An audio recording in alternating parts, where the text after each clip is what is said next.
Chers élèves de la deuxième année, bonsoir et bienvenue dans cette nouvelle séance.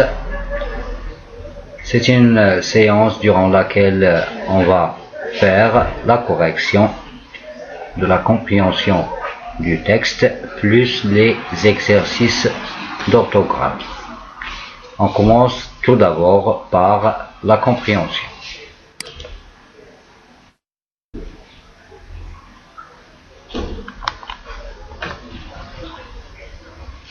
Donc le premier pas, c'est lire ou bien relire le texte de compréhension. Le nouveau camarade. Ce matin-là, à l'école, le directeur entre dans la classe. Bonjour les enfants, je vous présente un nouveau camarade. Il s'appelle Adam. Il va rester quelques jours dans votre classe. Sois le bienvenu, Adam, dit la maîtresse. Tiens, assis-toi là, au premier rang, et puis enlève ton chapeau. Il ne pleut pas en classe, tu sais. Donc je répète, le nouveau camarade. Ce matin-là, à l'école, le directeur entre dans la classe. Bonjour les enfants, je vous présente un nouveau camarade. Il s'appelle Adam. Il va rester quelques jours dans votre classe. Sois le bienvenu, Adam, dit la maîtresse. Tiens, assis-toi là au premier rang. Et puis, enlève ton chapeau. Il ne pleut pas en classe, tu sais. La première question, quel est le titre du texte? Donc, comme vous voyez là-haut, le titre du texte est le nouveau camarade. Le titre du texte est le nouveau camarade. La deuxième question, quels sont les personnages de ce texte? Bien sûr, les personnages du texte sont les élèves de la classe, le directeur, la maîtresse et le nouveau camarade ou bien le nouvel élève. 3. Où se passe la scène ou bien où se déroule la scène? Donc cette scène se passe dans la classe, à l'école. La scène se déroule dans la classe. 4. Comment s'appelle le nouvel élève? Donc il s'appelle Adam. Le nouvel élève s'appelle Adam. 5.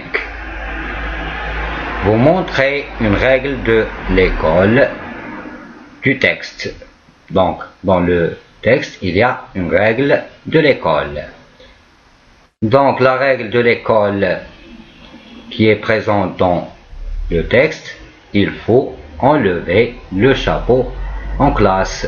Il ne faut pas mettre de chapeau, il ne faut pas mettre de capuchon, etc., etc.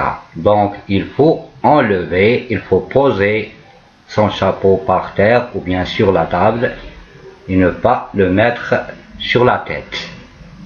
6. Le directeur présente Adam aux élèves. Est-ce que c'est vrai ou bien faux? Donc c'est vrai.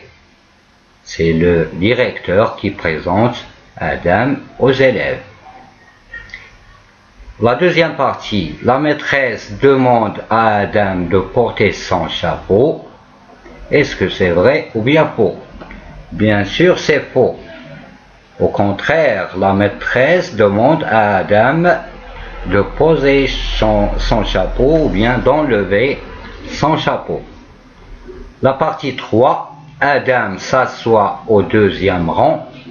Est-ce vrai ou bien faux? La réponse juste c'est faux, car Adam s'assoit au premier rang et non pas au deuxième.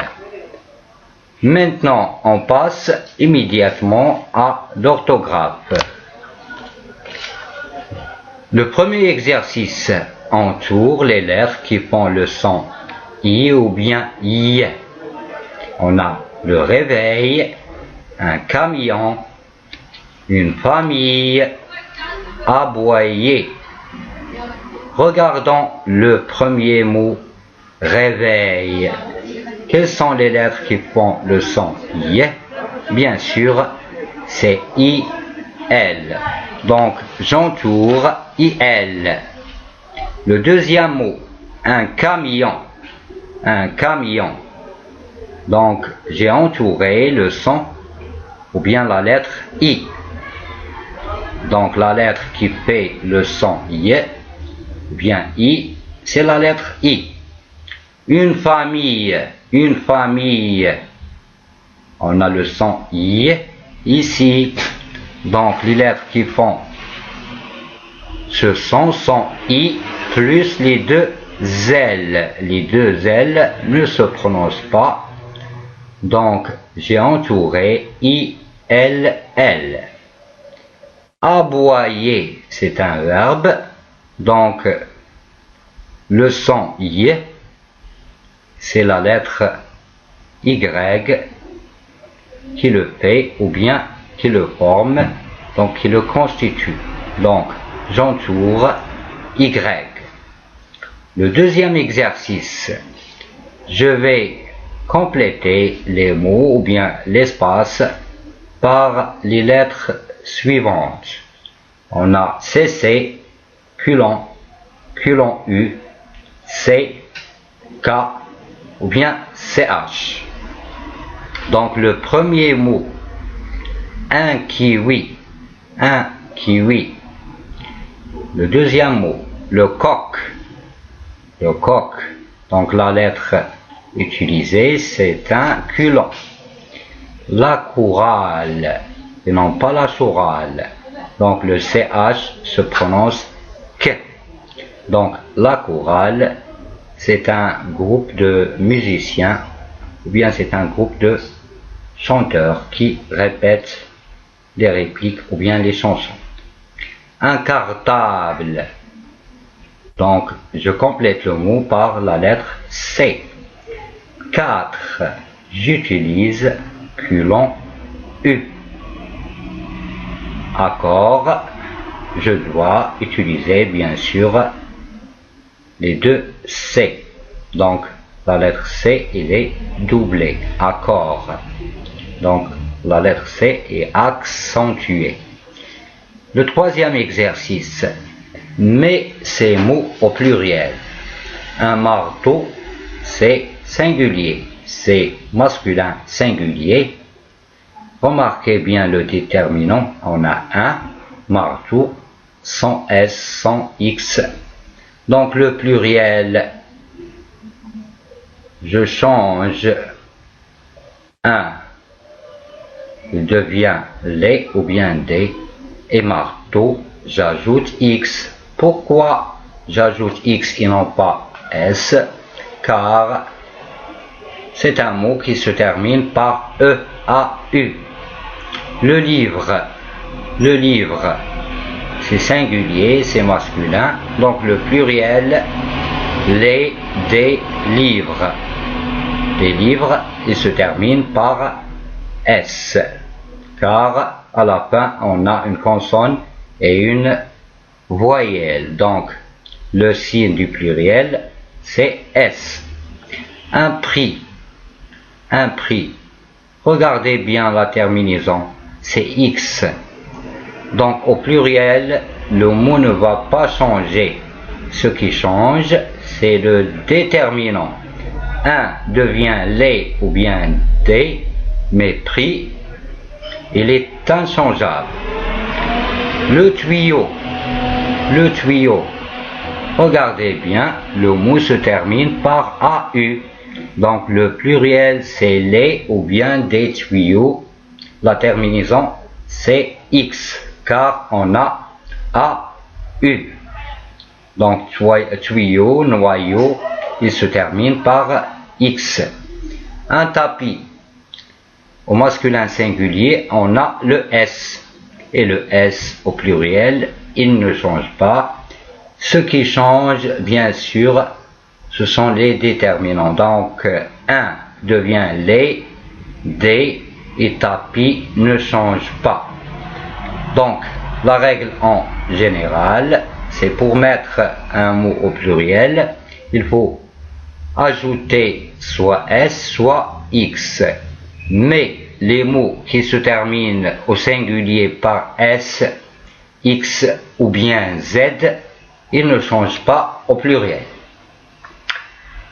Le quatrième exercice entoure les lettres muettes.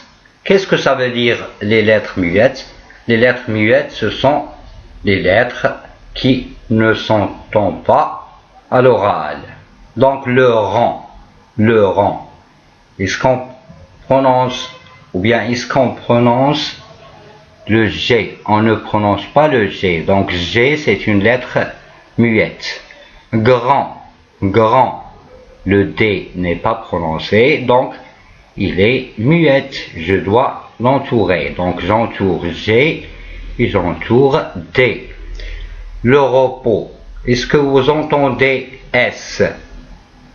Donc le S ne s'entend pas, donc c'est une lettre muette. Je dois l'entourer. Blanc. J'arrive pas à entendre la lettre C ou bien le son S. Donc blanc, le C c'est une lettre muette. Bien. L'exercice 5 complète avec M ou N selon le mot. La campagne, je dois écrire M. Pourquoi j'utilise M et non pas N? Car comme vous voyez ici, on a la lettre P. Avant P, on ne peut pas utiliser N. Je dois utiliser M. Donc, avant P, B et M, j'utilise pas N, mais j'utilise la lettre M. Une montagne. Bien sûr, j'écris N. Pourquoi?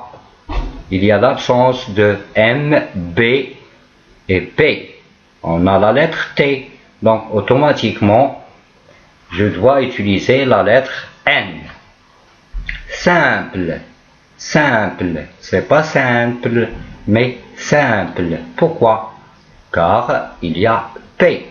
Et avant P, on utilise M et non pas N. La même chose pour trembler. On a la lettre B, donc il ne faut pas écrire N. Au lieu, j'utilise la lettre M. L'attente comme montagne, je dois utiliser N, car il n'y a pas de M, B ou bien P. Et pour le dernier exercice, range les syllabes par ordre. On a que avec culon U, E et masse. Donc, ça donne le mot masque. Masque, c'est quelque chose qu'on met sur le visage ou bien sur la tête. Le deuxième mot, on a les syllabes no, mo, ki. Ça donne kimono. Le kimono, c'est une tenue de sport qu'on utilise dans les arts martiaux comme le taekwondo, le judo, etc.